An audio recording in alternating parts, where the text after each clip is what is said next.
Dear God, make us worthy to read these words, that we may grow wise to your greater glory. In Jesus' name, amen. January 11th, Genesis 24th chapter, 52nd verse to 26th chapter, 16th verse. When Abraham's servant heard what they said, he bowed down to the ground before the Lord. And the servant brought out gold and silver jewelry and articles of clothing and gave them to Rebekah. He also gave costly gifts. Yeah.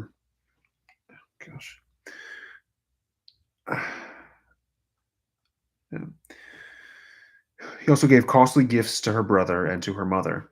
Then he and the men who were with him ate and drank and spent the night there. When they got up the next morning, he said, "Send me on my way to my master." But her brother and her mother replied, "Let the young woman remain with us 10 days or so. Then you may go."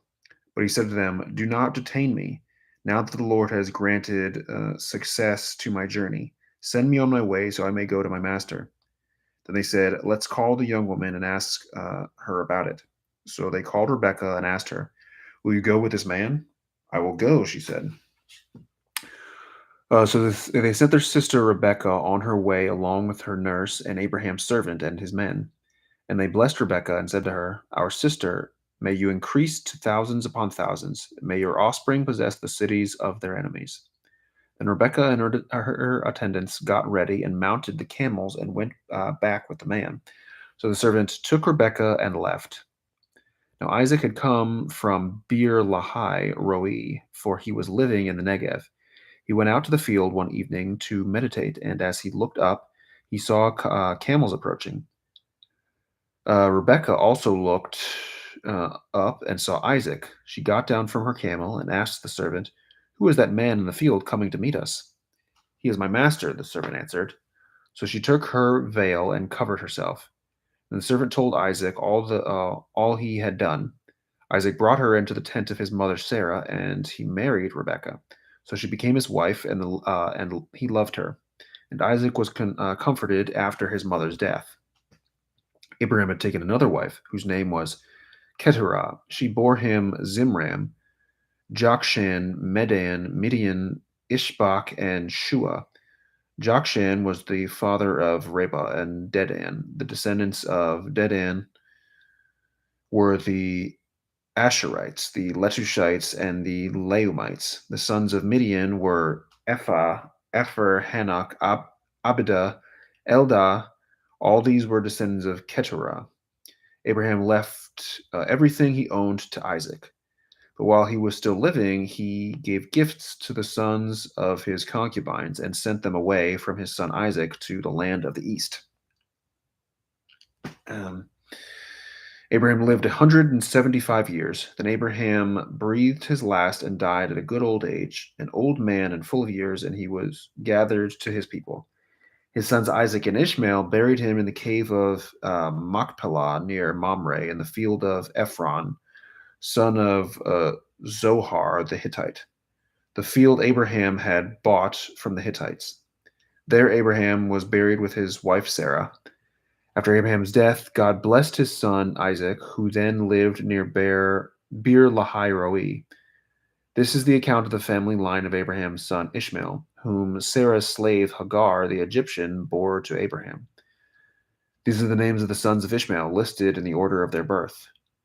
Nebaioth, the firstborn of Ishmael, Kedar, Adbeel, Mibsam, Mishma, Duma, Masa, Hadad, Tema, Jeter, Naphish, and Kedemah. These were the sons of Ishmael, and these are the names of the 12 tribal rulers according to their settlements and camps. Ishmael lived 137 years. He breathed his last and died, and he was gathered to his people. His descendants settled in the area from Havilah to Shur, near the eastern border of Egypt, as you go toward Asher, and they lived in hostility toward all the tribes related to them.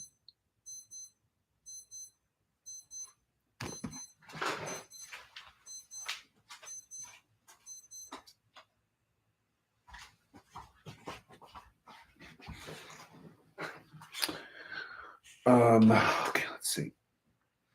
This is the account of the family line of Abraham's son Isaac. Abraham became the father of Isaac, and Isaac was 40 years old when he married Rebekah, daughter of Bethuel the Aramean from Padan Aram, and sister of Laban the Aramean. Isaac prayed to the Lord on behalf of his wife because she was childless. The Lord answered his prayer, and his wife Rebekah became pregnant. The babies jostled each other within her, and she said, "Why is this happening to me?" So she went to inquire of the Lord. The Lord said to her, "Two nations are in your womb, and two peoples from within you will be separated. One people will be stronger than the other, and the older will serve the younger." When the time came for her to give birth, there were twin boys in her womb. The first to come out was red, and his whole body was like a hairy garment. So that they named him Esau. After this, his brother came out with his hand grasping Esau's heel. So he was named Jacob. Isaac was 60 years old when Rebekah gave birth to them. Yeah. Uh, grew up, and Esau became a skillful hunter, a man of the open country, while Jacob was content to stay at home among the tents. Isaac, who had a taste for wild game, loved Esau, but Rebekah loved Jacob. Once, when Jacob was cooking some stew, Esau came in from the open country, famished. He said to Jacob, "Quick, let me have some of that red stew. I'm famished." That is why he was also called Edom. Jacob replied, "First, sell me your birthright." "Look, I'm about to die," Esau said. "What good is this birthright to me?" But Jacob said, "Swear to me first." So he swore an oath to him, selling his birthright to Jacob. Then Jacob gave Esau some bread and some lentil stew. He ate and drank and then got up and left. So Esau despised his birthright. Now there was a famine in the land in the land. Sorry, there was a famine in the land besides the previous famine in Abraham's time, and I. Wait, hold on. Now there was a famine in the land besides the previous famine in Abraham's time, and Isaac went to Abimelech, king of the Philistines, in Gerar. The Lord appeared to Isaac and said, "Do not go down to Egypt. Live in the land where I tell you to live. Stay in this land for a while, and I will be with you and will bless you. For to you and your descendants I will give all these lands and will confirm the oath I swore to your father Abraham. I will make your descendants as numerous as the stars in the sky and will give them all these lands, and through your offspring all nations on earth will be blessed, because Abraham obeyed me and did everything I required of him, keeping my commands, my decrees, and my instructions." So Isaac stayed in Gerar. When the men of that place asked him about his wife, he said, "She is my sister," because he was afraid to say, "She is my wife." He thought, "The men of this place might kill me on account of Rebekah, because she is beautiful." When Isaac had been there a long time, Abimelech, king of the Philistines, looked down from a window and saw Isaac caressing his wife Rebekah. So Abimelech summoned Isaac and said, "She is really your wife. Why did you say she is my sister?" Isaac answered him, "Because I thought I might lose my life on account of her." Then Abimelech said, "What is this you have done to us? One of the men might well have slept with your wife, and you would um, have brought guilt upon us." So Abimelech gave orders to all the people: "Anyone who harms this man or his wife shall surely be put.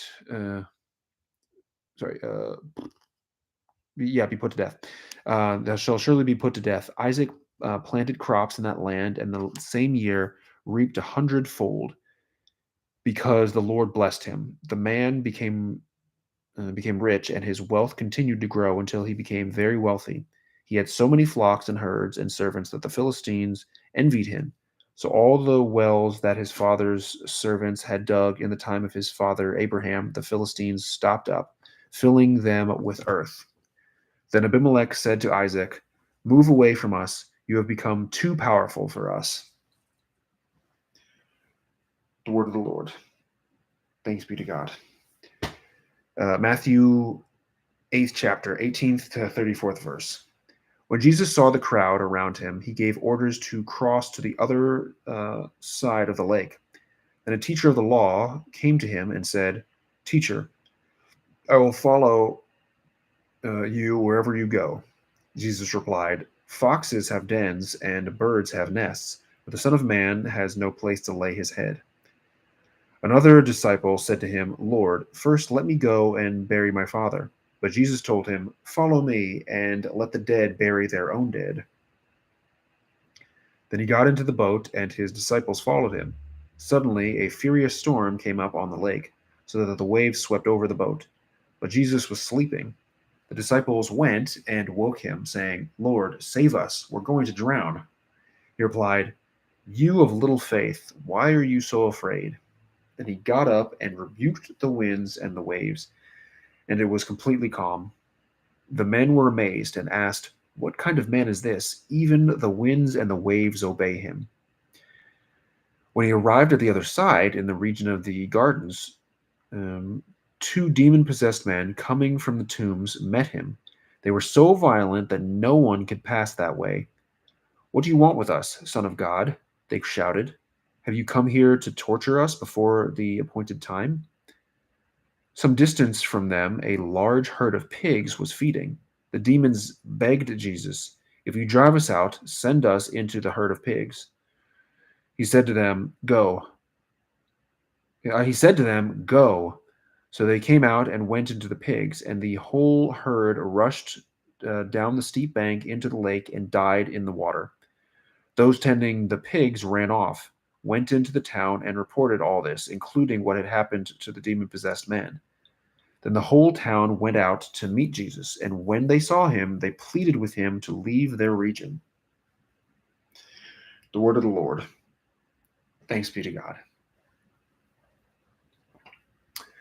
Psalm 10, 1st to 15th verse. Why, Lord, do you stand far off? Why do you hide yourself in times of trouble? In his arrogance, the wicked man hunts down the weak, who are caught in the schemes he devises. He boasts about the cravings of his heart. He blesses the greedy and reviles the Lord. In his pride, the wicked man does not seek him. In all his thoughts, there is no room for God. His ways are always prosperous. Your laws are rejected by him. Um, he sneers at all his enemies. He says to himself, "Nothing will ever shake me." He swears, "No one will ever do me harm." His mouth is full of lies and threats. Troubles and evil are under his tongue. He lies in wait near the villages. From ambush, he murders the innocent. His eyes watch in secret for his victims. Like a lion in cover, he lies in wait. He catches the helpless and drags them off in his net. His victims are crushed. They collapse. They fall under his strength. He says to himself, "God will never notice." He covers his face and never sees. Arise, Lord, lift up your hand, O God. Do not forget the helpless. Why does the wicked man revile God? Why does he say to himself, "He won't call me to account"? But you, God, see the trouble of the afflicted. You consider their grief and take it in hand. The victims commit themselves to you. You are the helper of the fatherless. Break the arm of the wicked man. Call the evildoer to account for his wickedness, that would not otherwise be found out. The word of the Lord. Thanks be to God. Proverbs 17, 8th verse.